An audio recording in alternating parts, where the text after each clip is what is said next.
Hi guys, this is Kim from Abundant Life Tarot, and I am now doing my least used decks for 2017. And these decks, for whatever reason, I just wasn't really called to use them, or there was some sort of disconnect. And I will also say that none of these decks I do plan on parting with. It's just that I've hardly used them. So at this point, I am at a point where I'm going to continue to see how it evolves in 2018 with the relationships with these decks. Maybe I'll be called to use them later in my tarot journey with them. So we'll see. But truth be told, I have not used these particular decks.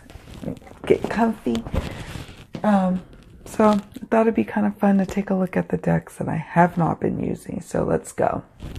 First up is the Greer Tarot. And try as I might, has a little white book. It is US Games. Try as I might, I can't seem to connect with it very much. I did recently have a reading with it that was spot on, but that was after several months of not using it. That's Five of Pentacles. I like that Five of Pentacles. I love this deck. The visual aesthetics of it. This is Six of Cups. Here's the Empress. I will probably always keep it as a classic. I'll keep it in my collection. I'm not ready to part. And I really do have high hopes, but it's been a long time since I really used it. I mean, like I said, I used it in a reading not too long ago just to see. And I realized that I had grown in my tarot journey, which gave me hope for this particular deck. I know they say it's good for beginners, but I don't know. It doesn't speak to me all the time. This is Two of Wands. So it's a beautiful deck. It's got that 70s vibe, which I adore, but I don't know. Ace of Rods. So hopefully in 2018, it will make an appearance or two in my readings, and we can try to reconnect. The next deck that I have, that I had high hopes for, and it actually, in the deck interview, that was one of the reasons I had high hopes for it, because the deck interview made it sound like I would be utilizing this deck. But there was one, I forgot what question it was, but there was one answer from this deck that said something to the effect of that she's pretty to look at. But she's not going to always be giving the most, she's not going to always be called upon to give these deep, like, insightful readings. She's going to tell it like it is, and she's going to be pretty. That's what came through the deck interview. So it didn't really lie, this deck, and that's part of the reason why I still have it. The Thelema Tarot. It is Los Scarabeo. Here's the lovely guidebook. I love this.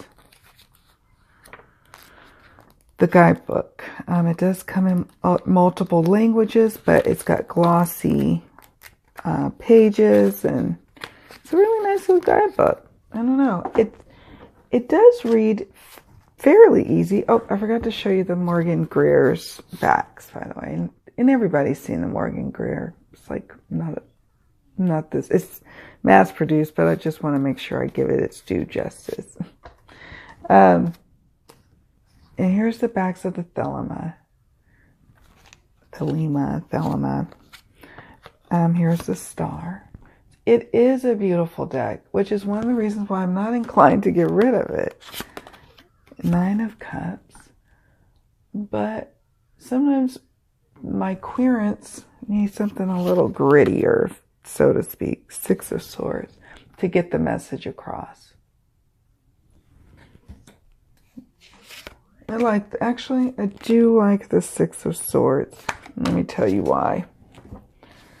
So, it's on this calm waters, and if you see off in the distance, in the horizon, there's a break in the clouds, and so this Six of Wands, this boat, is moving towards clearer skies, smoother waters. Yeah, it's beautiful. Here's the Three of Pentacles, beautiful. I mean, as I'm going through these cards now, I'm like, you know, these are actually really gorgeous. Strength. Maybe I need to try to use it. Maybe I need to just go ahead and just compel myself, rotate it into the fold and get to using it. The Sun.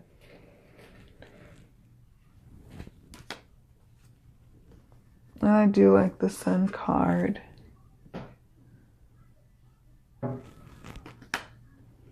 Here's Eight of Swords. Ace of Cups.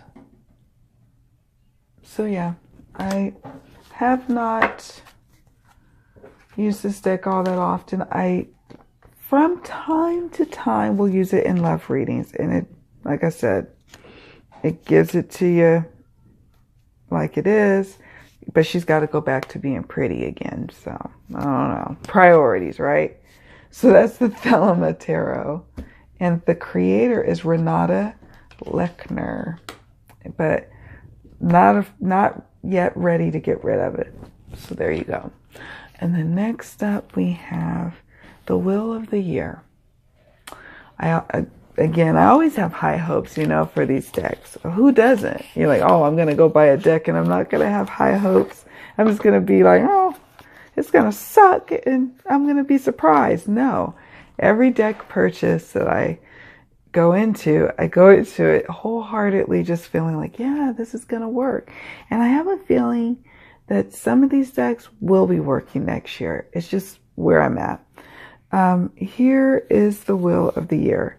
Now here are the backs. I love this deck. It also gives really easy reads. Like it, to me, is even a good beginner's deck. And maybe that's part of the problem for me. Here's the Sun. I really like it though. And sometimes in the summer and like late spring, I'm called to use this deck. And other times I'm not. Here's Eight of Pentacles. Again, a great easy reader. When I saw it way back when, I was like, you know, I really wanted just a deck where there's a lot of action and see, you know, the characters are kind of like moving about, doing something. I need that in, you know, in my readings. And so here's the Queen of Pentacles. So the Wheel of the Year delivered on that. But I don't always need that in my cards now. Here's the Five of Wands. Again, this is what I'm talking about. Some movement, some action. Five of Wands. It's somewhat of a friendly competition. Maybe, maybe not. I don't know. Here's Six of Pentacles. You know, as I'm going through these cards and I'm like, maybe I will use you. Two of Cups.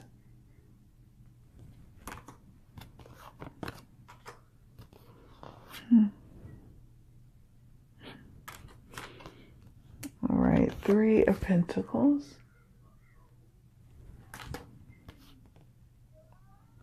Eight of Wands. Oh, look at this Queen of Swords. And Six of Wands. And finally, the Empress. Gorgeous. And okay, I lie. I'm going to show you the Eight of Swords, which I really like. I really like that. So as I'm going through this deck, I'm like, I think I'm kind of missing out on myself on this one. I may have to incorporate that more into the rotation next year. I think I will. And here's the little white book as the standard Lo Scarabeo. You know, what can I say? By the way, I'm drinking a little wine. It is late Saturday night in December. Don't mind me. Rare for me to partake in some wine. So I'm going to indulge. So here we go. Next up, I think I have all the decks here. It's not that many. Oh, it was kind of, it's a love-hate thing here. Smith, the Centennial, basically. Your standard Rider-Waite Smith. Now, I think a lot of people feel the same way about this one, which is that I'm using an old butter knife trick. That some people use it exclusively, they love it, while others are like, it's a good deck to have, to study with, and that's the camp that I'm in. I'm not going to get rid of it because out of all the Rider-Waite Smiths, the traditional one, this is the one that I like, and I'm not going to get rid of, because sometimes when I have a card, you know, I want to compare the cards to the Rider-Waite Smith and see if I see some similarities or see what pops to me. That's how I study them, so to speak. That's just one of the many ways I study tarot. But I love the coloring of the back. It's so pretty. I just don't use it very often. And I like it, I think, even more than the Morgan Greer. But I like them for different artistic reasons. Here is the Knight of Wands. Nice. Here is the Four of Pentacles. Here is the Ten of Wands. I'm not going to go through too many of these things because you guys have seen these a million times. You probably own this deck. Page of Swords.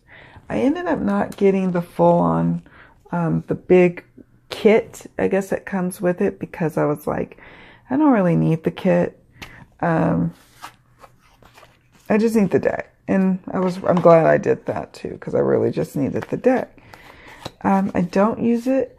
I'm not beating myself up so much over not using the Centennial, because again, I look at it as my go-to study deck, and that it will be like the deck that I would go to kind of recalibrate myself when I'm like, maybe I haven't did tarot for a week or so, or I mean, that rarely happens, but let's just say, or maybe I'm just like, I'm just kind of wondering, I want to kind of recalibrate here. I'll go back to the Centennial or even the Morgan Greer and kind of get back into my Rider-Waite mode if I needed to. It's like my jump starter. So it is my least used, but there's a reason.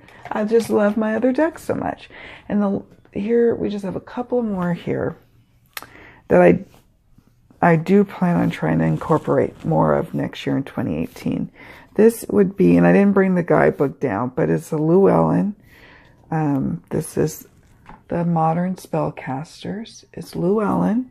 It has a lovely box. Not as lovely as the latest boxes that have been coming out of Llewellyn, but it has a great guidebook. And for a while, I was just using that guidebook for mini readings because it has a certain kind of frank language to it, and it's like it keeps it real, keeps it frank. Sometimes almost a little dark, but I need that from time to time. So here are the backs. I don't plan on getting rid of it. Now, I have to say, this was one of the decks that I got after I had been used. The Gilded Tarot was my first tarot that I really was learning on, even more so than like the Rider-Waite Smith. And then I got the Modern Spellcasters, and I fell in love. Queen of Cups. And I used it a lot last year. Last year. Five of Pentacles. And so that's why I'm not going to get rid of it, because I have a feeling it's going to come back in my rotation again. And every now and then I do incorporate it into a reading for others, Justice, or myself when I'm going through something. Ace of Swords. And so I don't plan on getting rid of it, because even though it wasn't my first learning deck, it was that deck that I was like, oh, I could read with it. I loved actually the guidebook, so I did read the guidebook, but I could just instantly look at the facial expressions and the images and gain so much from it. The Queen of Swords. So it will stay. Again, it just was hardly used. A lot of new decks came into my world this year, and I just had to play with those. But I'm not going to forget my old faithful. It's just going to have to, I'm going to have to do better. 10 of Wands. Oh, I love the Queen of Pentacles. So again, my decks, one thing about me is because I give myself a finite amount of space to work with for my decks, when I'm getting them, I genuinely like them. So like, I look at these as like some of my old friends. You know how some friends are. You have some friends that you like, oh, we clicked instantly. We chat all the time. We pick up where we left off. Even if I don't see her or use him or her in a period of time, I can go back to that deck and we just are like old friends. And then there are others that you have to constantly kind of work at the relationship, while there are others that are like, I'm cool, but I'm just going to kind of keep a little distance, and maybe I'll let you in the in crowd when you prove something to me. You know what I'm saying? It's like so weird how decks can have personalities. They do. My decks do. I don't know about yours, but mine do. So I don't buy decks that I'm like at any moment really hesitant about. I'm usually, when I pull the trigger, I'm pretty confident. So that's why I'm not really so like sold yet on getting rid of them. The only deck I got rid of was the Gilded, my first deck. And I gave it to a teenager who was starting out in tarot.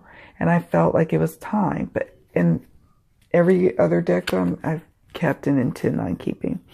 And then the last deck I want to talk about is the Steampunk. I did use this a few times this year, but not enough. Here's the Hanged Man. It's Barbara Moore. And I apologize. I don't know off the top of my head because I have them in their little bags, but the modern spellcasters will definitely be mentioned in the description box. And then we have Barbara Moore's deck, which is Queen of Cups. I believe it's Barbara Moore. Again, this is another Llewellyn deck. Queen of Cups. King of Swords. I love the artwork, the images. Five of Wands. Love this Five of Wands. Love the mood of this deck.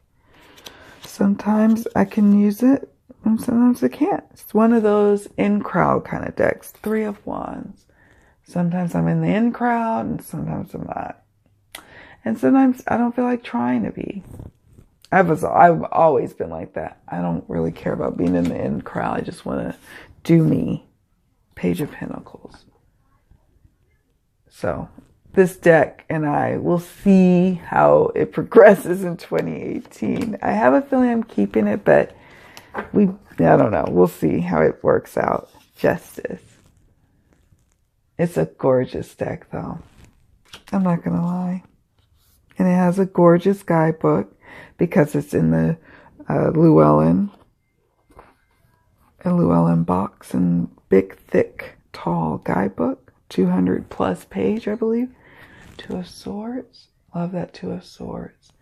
It's like, again, I'm looking at these decks and I'm like, why am I not using you guys? So I'm going to take Amber from Wonderlands advice. She had mentioned on my storage, my deck collection video about how she rotates, and a lot of tarot readers and collectors rotate their decks seasonally, or I might do it I guess seasonally or quarterly, and just kind of make sure I'm touching upon my decks and using them more, because decks are made to be used, not made to be made to sit there. I do have a couple of collector decks that I never pull out, that they'll just stay where they are, and that's fine, and we're okay with that.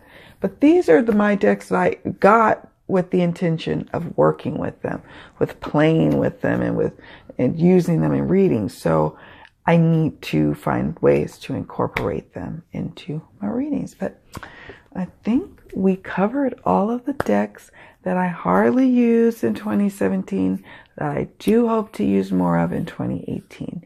Please, please tell me what decks have you hardly used in 2017 that you may be passing along, or maybe you will try to use more in 2018. I am definitely curious to hear what you all have to say. Anyways, thank you all so much for watching. Many blessings to you. Take care, and I will see you all in the next video. Bye.